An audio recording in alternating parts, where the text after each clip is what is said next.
I started buying banners on Netscape way back when in the mid-90s, working both on the Selenium conferences as well as SauceCon. Lightning hit the hotel and knocked out all the power. Even, in this day and age of AI, I just really do believe in the value of face-to-face interactions. I think it's more important than ever. Welcome, Bill. I'm super excited to have you on the podcast today. You've been driving the development and direction of events quite a while now.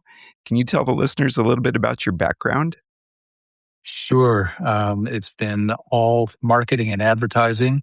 In fact, I was thinking about the internet. I started buying banners on Netscape and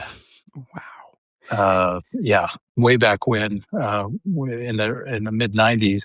But then went to the client side, and by going to the client side, away from the media agency and the ad agencies, I really started getting involved in planning events and conferences for several startups, starting with one in it was the early .com click shop and buy miles. Yeah, Sauce Labs. That was fun stuff.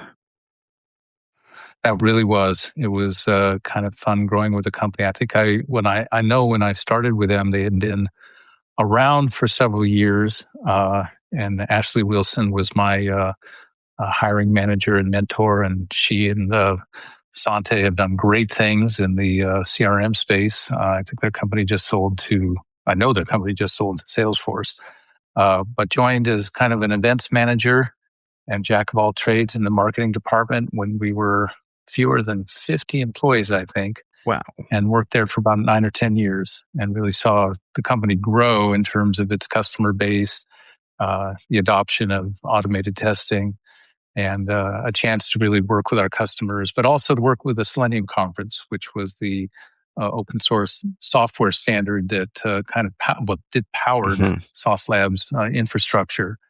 And it was a pleasure meeting those folks as well as everyone from Sauce Labs. So just for clarification, Selenium is not connected to Sauce Labs, or they are? Oh, it is, very much so. Jason Huggins, one of the co-founders of Sauce Labs, created Selenium. Okay. And prior to, and this is all in the public record, but prior to taking their first venture capital investment, he donated the trademark and the copyright of Selenium to the Software Freedom Conservancy because he wanted to make sure that it stayed open and free for everybody to use. But it very much was the fuel that ran on the Sauce Labs infrastructure. And instead of customers building out their own test bench of different website or different browsers and operating systems, they would run their Selenium tests through the Sauce Labs infrastructure. So we were, as a company, both supporting the ongoing development and improvement of Selenium, the open source software, or the open source protocol, as well as building out the Sauce Labs infrastructure, adding more capabilities like mobile testing, when Appium became the Selenium for mobile devices.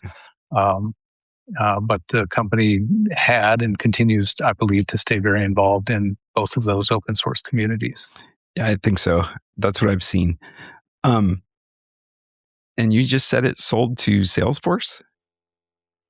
No. This was Ashley Wilson and Santi's company, the name of which I should know, but I don't. Anyway, they went on to do some very good things in the CRM space.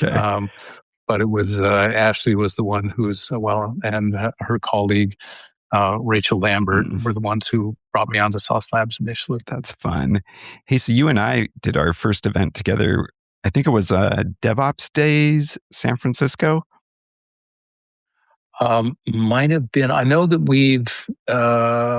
I think we met at the OpenJS conference. Oh yeah, we could have.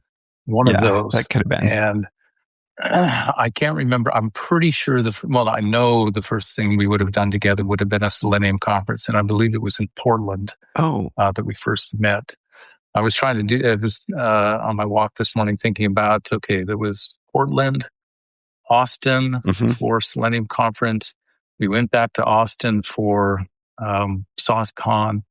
We did a SauceCon in San Francisco, and I feel like I'm forgetting another one or two.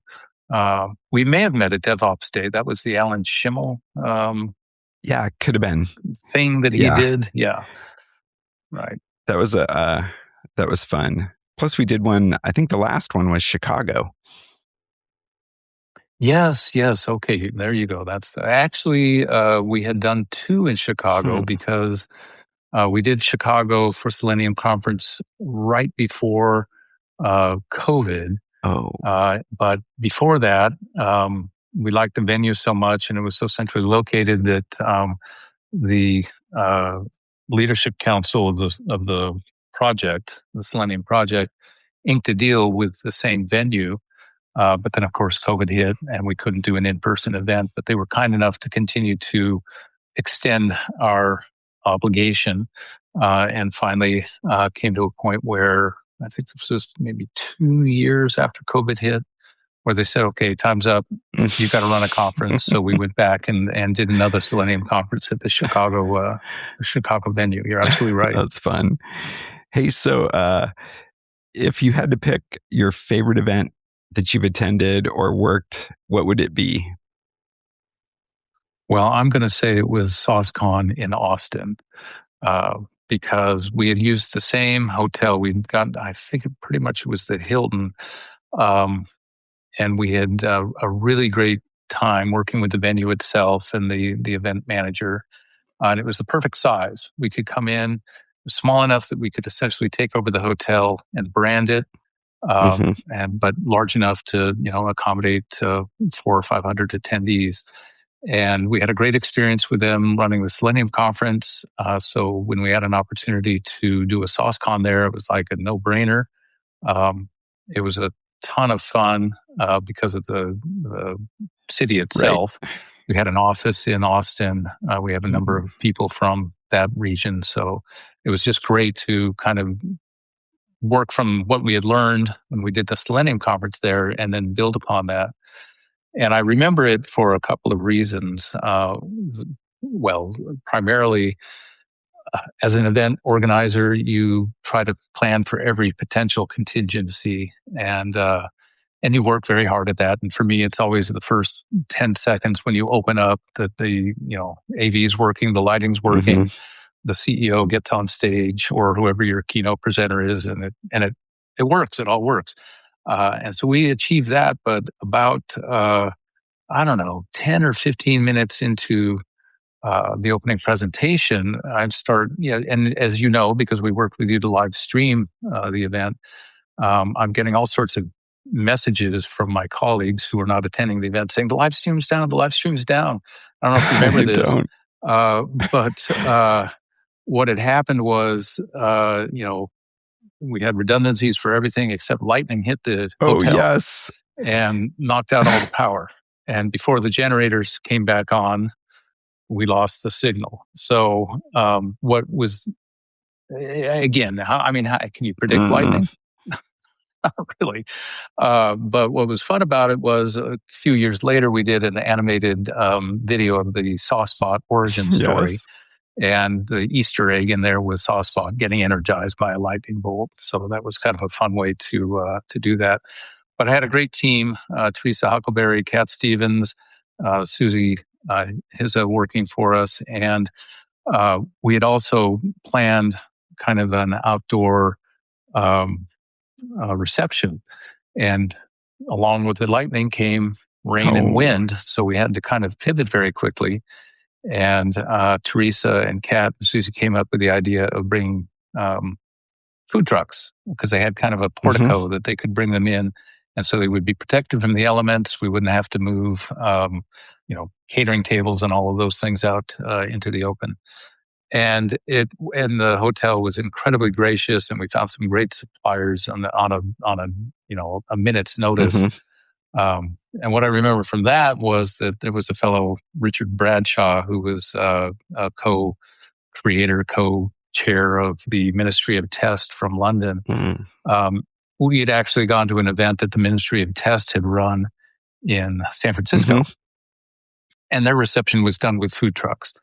And so when I ran into Richard our Austin event, he said, "Food trucks, what a great idea." And I'm like, "Yeah, really? Oh, yeah, that's right. That's where we got the idea from Richard." But he was very gracious about that.